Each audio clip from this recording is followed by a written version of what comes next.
Iran के खिलाफ जारी अमेरिका और इजरायल के बारूदी अभियान ने संपूर्ण अरब को संकट में डाल दिया है।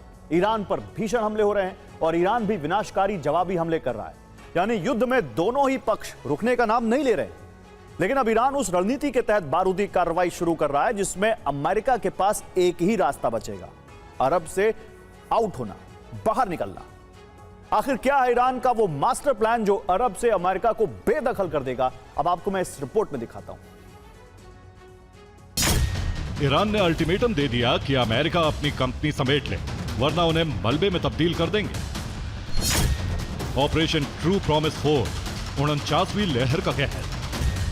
कतर, बहरीन और यूएई में मौजूद अमेरिकी ठिकाने धुआं हो गए, जिसमें बंदर अब्बास में अमेरिका का अजय MQ-9 ड्रोन राख हो गया और इराक में ईंधन भरने वाला विमान क्रैश हो गया। यही नहीं, इन हमलों में अमेरिका के 6 सैनिकों की मौत भी हो गई।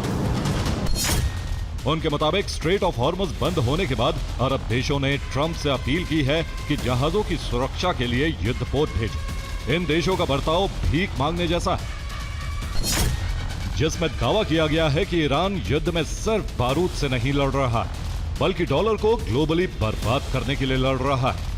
इसलिए युद्ध का बारूद जानबूझकर पूरे क्षेत्र में फैलाया गया है। यानी अब ईरान का अगला निशाना अरब का सबसे व्यस्त व्यापारिक केंद्र जेबेल अली पोर्ट होगा। दुनिया का सबसे बड़ा फ्यूल हब फुजैराह होगा। यूएई का रास अल खैमा होगा। अरब में मौजूद ऑयल और गैस के केंद्र।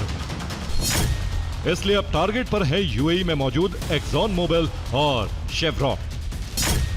इनमें एक्सॉन मोबिल के कतर की LNG में 80% शेयर है और शेवरॉन के इराक और इजराइल में 15% की हिस्सेदारी है। इस समय एक्सॉन मोबिल के 27 विशाल LNG जहाज अरब की खाड़ी में तैर रहे हैं, जो ईरानी मिसाइलों की रेंज में है, जबकि शेवरॉन की हिस्सेदारी वाले इराक का ऑयल फील्ड भी ईरानी हमले की जद में है।